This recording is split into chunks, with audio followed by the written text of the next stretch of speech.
స్త్రీ లేనిదే జననం లేదు. ఒక స్త్రీ కూతురు, అక్క, చెల్లి, భార్య, అమ్మ అవుతుంది కదా! మరి ఆడపిల్లకి పుట్టినిల్లు, మెట్టినిల్లు తనది కాదంటారేంటి? ఆడపిల్ల ఎందుకు పుట్టకూడదు అని కడుపుల్నే చంపడం, పసికందులైన చిన్న పిల్లలపైన, అమ్మాయిలపైన అత్యాచారం చేసి చంపడం ఏంటి? దాని గురించే ఈ కథ. హాయ్ హలో అందరికీ మరొక లాంగ్ వీడియోతో మేము ముందుకు వచ్చాను.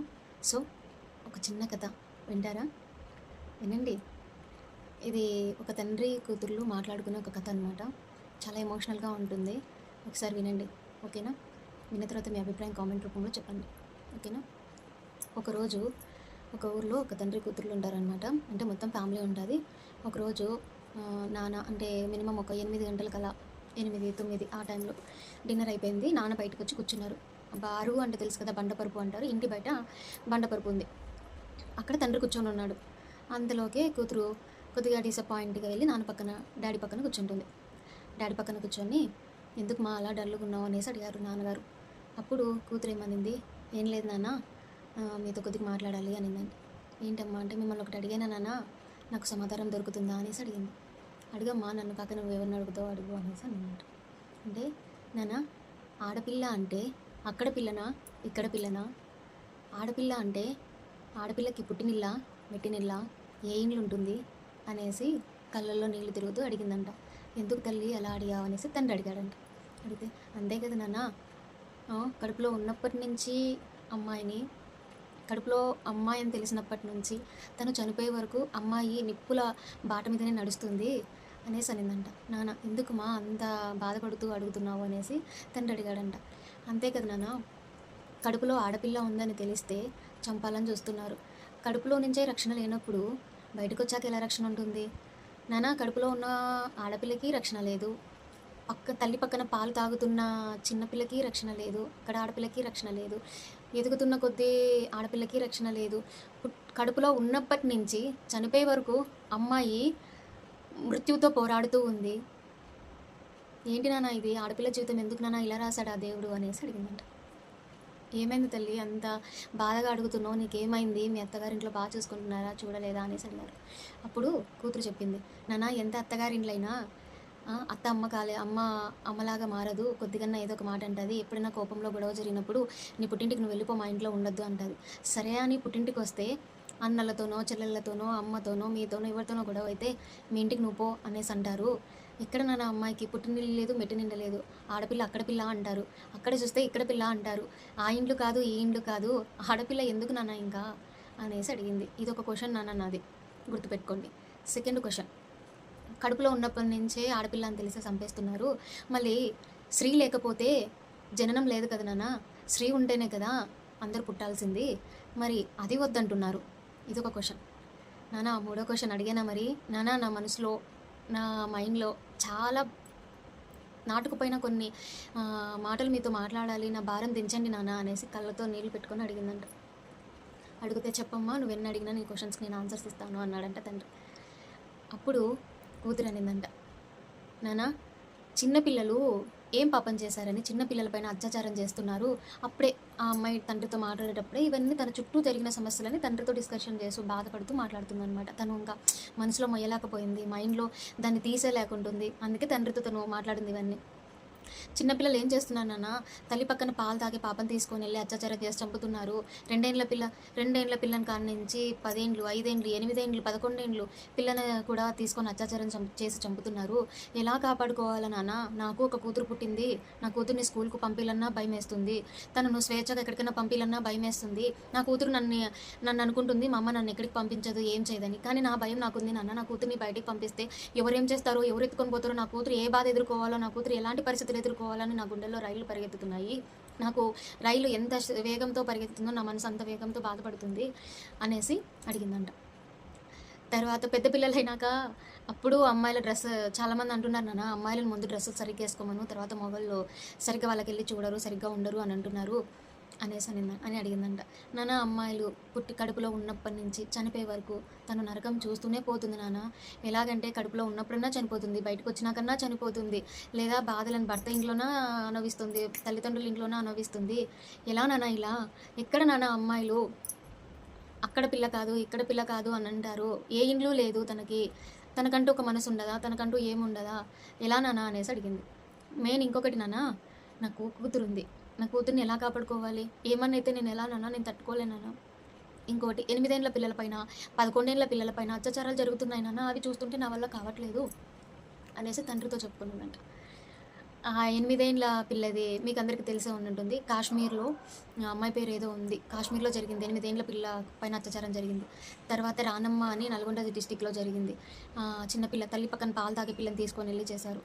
దాని తర్వాత 2 ఏండ్ల పిల్లని పిండి బడికి పంపించింటే చేశారు. తర్వాత ముసలోడు పక్కింటి ముసలోడు పాపకి చాక్లెట్ ఇచ్చి పాపకి అత్యాచారం చేసి చంపేసి పరుపులో చుట్టి పెట్టాడు. ఇవన్నీ చూసినప్పుడు నాకు భయమైతుంది నాన్న. నా కూతుర్ని ఎలా పెంచాలి నాన్న? నా కూతుర్ని వేరే ఇంటికి ఇవ్వాలన్నా భయమైతుంది. పెంచాలన్నా భయమైతుంది. ఎలా నాన్న? నాకెందుకు ఆడపిల్ల పుట్టిందని బాధేస్తుంది నాన్న. ఎంత బాగా చూసుకున్న అత్త వాళ్ళు ఏదో ఒక మాట అంటారు. అక్కడ పిల్లనే నీకు ఇండ్లు కాదు మీ ఇంటికి వెళ్ళిపో అంటారు. కోపం వస్తే అంటే ఓ అంటే ఇవన్నీ బాధలు నేను మోస్తున్నా నాన్న. అర్థం కావట్లేదు నాన్న అని ఏడ్చుకుంటే తన తండ్రి గుండెల పైన పడుకుందంట. అలానే ఇలా తల వాల్చి పడుకుంటే తండ్రికి కూడా కళ్ళల్లో నీళ్ళు చెమర్చాయంట. తల్లి నువ్వు ఇదంతా ఆలోచిస్తున్నావా అనేసి నాన్న కూడా ఏడ్చాడంట. ఏడ్చి నాన్న 15 నిమిషాలు మౌనం ఊహించారు అని చాలా ఏడ్చింది. నాన్న నీ దగ్గర కూడా సమాధానం లేదా అని అడిగిందంట కూతురు. అప్పుడు తండ్రి అన్నాడంట, సమాధానం లేదమ్మా, ఎందుకంటే నేను ఒక మగవాడినే. అలా అని ప్రతి ఒక్కరి ఒక్కొక్క మగవాడి మనసు ఒక్కొక్క మూర్ఖుడు ఉంటాడు. కొంతమంది మగవాళ్ళలో కొంతమంది మూర్ఖులు ఉంటారు. రాక్షసుడు ఉంటాడు, సైకో ఉంటాడు. నువ్వు ఇంత బాధపడుతున్నావు తల్లి అనేసి తండ్రి ఏం చెప్పాలో తెలియట్లేదు నాకు తల్లి నీకు. కానీ ఒకటి చెప్పగలను, ప్రతి తల్లిదండ్రులు తన ఇంట్లో ఉండే పిల్లలని సంస్కారంతో పెంచడము, ఆడపిల్లల్ని గౌరవించడం అని చెప్పడము, అంటే ఇంట్లో ఉన్న ఆడవాళ్ళని ఇంట్లో ఉన్న మనం పెంచుతాం కదా మన పిల్లల్ని. ఇప్పుడు నా కొడుకే ఉన్నాడు, నేను పెంచాలి కదా. కొడుకుకి సంస్కారం, ఆడపిల్లల్ని గౌరవించడం నేర్పించండి. పరాయి ఆడవాళ్ళు మన అక్క చెల్లి అమ్మతో సమానమని గుర్తించేలా చెప్పండి అని వాళ్ళకి నేర్పించాలి. ప్రతిదీ మనం నేర్పించాలి తల్లి, ప్రతిదీ చేయాలి. తర్వాత ఆ మగపిల్లోడు వేరే ఆడపిల్లకి అన్యాయం జరుగుతుంటే నాకెందుకులే అని అనుకోకుండా చుట్టుపక్కల జరుగుతున్న అన్యాయాలని మనం అరికట్టాలి. అంటే మనం కూడా ఒక ముందుకు అడుగు వేయాలి. నాకెందుకులే, వాళ్ళ ఇంటి ఆడబిడ్డకు జరిగితే నాకెందుకులే అనేసి సైలెంట్గా ఉండకూడదు. అవి నేర్పించాలి. మన చుట్టూ ఉన్న సమాజం కొన్ని మార్పులు రావాలి తల్లి. మన చుట్టూ ఉన్న సమాజం అలా రారు. వాళ్ళ ఇంట్లో అమ్మాయికి జరిగితే మేమెందుకు వెళ్ళాలి అనుకుని ఉంటారు. మన ఎదురుగా కళ్ళెదురుగా అన్యాయం జరుగుతున్నా కూడా సైలెంట్గా ఉంటారు. ఇప్పుడు మన చుట్టూ ఉన్న సమాజం మారాలి. ఫస్ట్ తల్లిదండ్రులు తన కొడుకును పెంచే పద్ధతి మార్చుకోవాలి. బయట ఉన్న ఆడవాళ్ళని గౌరవించడం నేర్చుకోవాలి, వాళ్ళని రక్షించడం నేర్చుకోవాలి. తల్లి చెల్లి సమానంగా చూసుకోవాలి. ఒక మాట వాళ్ళని నిష్కారణంగా అనకూడదని తల్లిదండ్రులు నేర్పిస్తూ ఉండాలి. అలాగనే మన చుట్టూ ఏదైనా అన్యాయం జరిగితే మనకెందుకు లేని వెనకడుగు వేయకూడదు, ముందుకెళ్ళి వాళ్ళకి మనం ముందుకెళ్ళాలి. మనం వాళ్ళ ముందుకెళ్ళేసి వాళ్ళకి సహాయం చేయాలి, వాళ్ళని కాపాడాలి, వాళ్ళ గురించి ఆర్గ్యుమెంట్ చేయాలి అనేసి చెప్పారు మా నాన్నగారు. ఇంతకు మించి నేనేం చెప్పగలనమ్మా? ఎందుకంటే ప్రతి చోట నేను ఉండలేను కదా. ప్రతి చోట మనం ఇది తప్పు అది తప్పు అని చెప్పలేము కదా అనేసి మన నాన్నగారు అయితే కొద్దిగా బాధపడ్డారనమాట. నాన్నగారు ఒకటే చెప్పారు, మన ఇంట్లో మగపిల్లల్ని పెంచేటప్పుడు మంచి సంస్కారంతో మంచి పద్ధతితో వాళ్ళకి ఆడపిల్ల విలువలు ఎథిక్స్ తెలిసేలాగా పెంచాలి, వాళ్ళ గౌరవం నిలబెట్టేలాగా పెంచాలి. మన ఇంట్లో ఆడవాళ్ళు ఎట్లాగనో బయట ఉన్న ఆడవాళ్ళు అలాగనే పెంచాలి. అలాగనే మన చుట్టూ జరుగుతుంటే ఏదన్నా అన్యాయం జరుగుతుంటే ఒక అమ్మాయికి అంటే ఇంకేస్ ఎందుకు ఒకటి లవ్ చేయలేదంటే దానిపై యాసిడ్ చల్లడం కానీ, లేదంటే ఆ అమ్మాయిని లవ్ చేయని కత్తి తీసుకొని పొడచడం కానీ, ఇవన్నీ చేసినప్పుడు మనం వాటిని ఎదుర్కొనేలాగా ఉండాలి. మనం భయపడి మనకెందుకులే అనుకుంటే రేపొద్దున మన కూతురుకో మన ఇంట్లో ఉన్న ఆడవాళ్ళకో జరుగుతుంది. అవి మనం అరకట్టాలి, అవి మనం ముందుకు అడుగేయాలి. మన చుట్టూ ఉన్న సొసైటీ అన్యాయం జరిగితే మేము ఉన్నామని తెలియాలి. అయ్యో ఇక్కడ అక్కడ జరిగింది అన్యాయం అంటే 10 మంది వస్తారు, మనల్ని చూసి ఇంకొక 10 మంది నేర్చుకుంటారు. అంతకు మించి సొసైటీని ఏం చేయగలమమ్మా? బాధపడ్డం తప్ప ఏం చేయగలము అనేసి మా నాన్నగారు అన్నారు. ఏంటి నాన్న కూతుర్లు అనేసి అనింది అమ్ములు, మళ్ళీ మా నాన్నగారు అనింది అనేసి అంటున్నారా? ఇది నాది మా నాన్న కథ. ఒకరోజు నేను మా నాన్నతో ఇలాగనే, అప్పుడు నా కూతురికి మినిమం ఒక 2 years అలా ఉంటాయన్నమాట. ఇది నాది మా డాడీ డిస్కషన్ అనమాట. ఒకరోజు నేను చాలా బాధపడ్డా, చాలా ఏడ్చా. ఒక అమ్మాయి చిన్న పాపలో ఏముంటుంది అనేసి చాలా ఏడ్చా. ఎందుకు అమ్ములు ఇంత అనేసి అనుకుంటే, కాశ్మీర్లో 8 ఏండ్ల పాపని ఒక గుళ్ళో తీసుకొని వెళ్ళి 1 week నలుగురు వ్యక్తులు తన పైన అత్యాచారం చేస్తే ఎలా ఉంటుంది చెప్పండి? ఎంత బాధపడుతుంది? నాకు చాలా మనసులో బాధపడిన విషయం ఏంటంటే, మీరు అనేది కరెక్టే, అమ్మాయిల డ్రెస్ ఏం సరిగ్గా లేదు, అందుకే అబ్బాయిలు అలా రెచ్చిపోతున్నారు అని అంటున్నారు. చిన్నపిల్లలలో ఏముందో చెప్పండి. నాకు భయం వేస్తుందండి. నా కూతుర్ని బయటకి ఎక్కడికైనా పంపించాలంటే, ఎక్కడికైనా చేయాలంటే చాలా భయం వేస్తుంది. తను ఎలా కాపాడుకోవాలి, నేను ఇప్పుడు డ్యూటీకి వెళ్తా, తనని ఎలా కాపాడుకోవాలి, ఎలా చేయాలన్న భయం నాకు ఎలా ఉందంటే చాలా ఉంది. ఒక అమ్మాయిని వారం రోజులు, అది గర్భగుడిలో నలుగురు వ్యక్తులు తన పైన రోజు అత్యాచారం చేసి 4 రోజులు, నాలుగో రోజు వారం రోజులు తెలిసిందని తను తీసుకుపోయి చంపేశారు. కాశ్మీర్లో ఇది జరిగింది. కరెక్ట్‌గా ఎన్ని ఇయర్స్ అంటే ఒక 7 ఇయర్స్ బ్యాక్ జరిగి ఉంటుంది. అలానే పెరుగుతా వెళ్తున్నాయి. చిన్నపిల్లల పైన అత్యాచారం తగ్గట్లేదు. ప్లీజ్ దయచేసి అందరికీ చెప్తున్నాను, చిన్న పిల్లల్ని, అమ్మాయిలని గౌరవించడం నేర్చుకోండి. చిన్నపిల్లలలో వాళ్ళ పసి పిల్లలు, వాళ్ళని నరకంగా చేయొద్దండి. నాకు అనిపిస్తుంది అట్లా టైంలలో దేవుడు ఉన్నాడా లేడా, దేవుడు ఉంటే ఎందుకు మాట్లాడట్లేదు, దేవుడు ఉంటే అమ్మాయిని ఎందుకు రక్షించలేదు, దేవుడు ఉంటే ఆ చిన్నపిల్లని ఎందుకు కాపాడలేదు అని నాకు చాలా ఏడుపు వచ్చేది. ఫస్ట్ ఆఫ్ ఆల్ నాకు ఇలా ఏమన్నా జరిగిందనుకో, నేను ఏమి చేయలేని స్థితిలో ఉంటాను చూడండి, అది నాకు చాలా ఏడుపు వస్తుంది. చాలా అంటే చాలా. అది నా కూతురు కావచ్చు, వేరే వాళ్ళ కూతురు కావచ్చు, చిన్న పిల్లలపైన అత్యాచారం చేసే ప్రతి ఒక్కరికి అత్యాచారం చేసేవాళ్ళు, పెద్ద ఆడపిల్లల మీద అత్యాచారం చేసేవాళ్ళు.